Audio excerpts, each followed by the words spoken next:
L'enlèvement spectaculaire de Nicolás Maduro par les forces américaines, suivi de sa comparution devant un tribunal fédéral à New York, marque un tournant historique majeur dans l'ordre international contemporain, non seulement pour l'Amérique latine, mais aussi pour l'Europe et l'équilibre global des puissances, car pour la première fois depuis des décennies, un président en exercice est capturé militairement par une puissance étrangère et jugé comme un simple justiciable, un précédent qui, au-delà des accusations de trafic de drogue avancées par Washington, pose une question centrale. Jusqu'où les États-Unis sont-ils prêts à aller pour défendre leurs intérêts stratégiques ? Comme l'explique le géopolitologue Pascal Boniface, spécialiste des rapports de force internationaux, ce type d'action ne relève pas seulement du droit ou de la morale, mais d'un rapport de puissance brute où la légalité devient secondaire dès lors qu'un État estime que son avantage stratégique est en jeu, et c'est précisément ce qui inquiète aujourd'hui de nombreuses capitales à travers le monde. Car derrière le cas Maduro se dessine une logique beaucoup plus large, celle d'un monde où la loi du plus fort revient au premier plan, où les institutions multilatérales sont contournées et où les alliances traditionnelles ne garantissent plus automatiquement la sécurité. Le Venezuela n'est ici qu'un laboratoire, un terrain d'expérimentation politique et militaire, et le message envoyé est limpide, aucun dirigeant n'est intouchable si ses choix entrent en collision avec les intérêts américains. Cette démonstration de force intervient dans un contexte mondial déjà extrêmement tendu, marqué par la guerre en Ukraine, la rivalité sino-américaine, l'instabilité au Moyen-Orient et la montée des tensions autour des ressources stratégiques, qu'il s'agisse de l'énergie, des métaux rares ou des routes commerciales.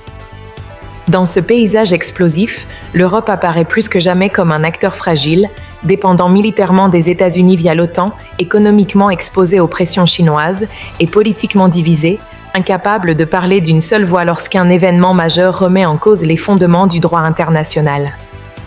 C'est dans ce contexte que la question du Groenland prend une dimension particulièrement inquiétante, lorsque Donald Trump affirme que les États-Unis ont besoin du Groenland et que des symboles provocateurs circulent sur les réseaux sociaux. Ce n'est pas une simple provocation, mais un signal stratégique, car le Groenland concentre des enjeux cruciaux liés à l'Arctique, aux routes maritimes, aux ressources minières et à la confrontation indirecte avec la Russie et la Chine.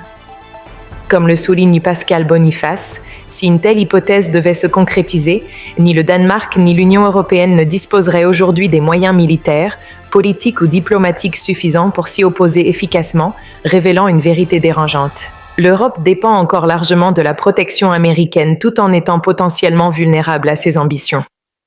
Cette contradiction structurelle place les Européens dans une position inconfortable, presque schizophrène, où l'allié protecteur peut aussi devenir une menace stratégique. Dans le même temps, les marchés financiers ne restent pas indifférents à cette montée des incertitudes et le bond spectaculaire du cours de l'or illustre parfaitement cette nervosité mondiale. Valeur refuge historique, le métal jaune attire les investisseurs non seulement par peur du conflit, mais aussi par défiance croissante envers les monnaies, les institutions et la stabilité des grandes puissances.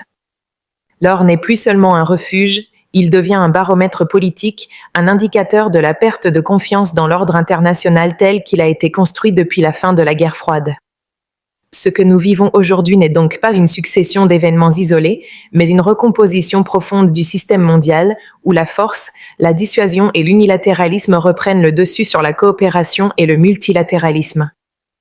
Face à cette réalité, l'information rigoureuse, contextualisée et indépendante devient plus essentielle que jamais, car comprendre ces dynamiques, c'est déjà se préparer à leurs conséquences.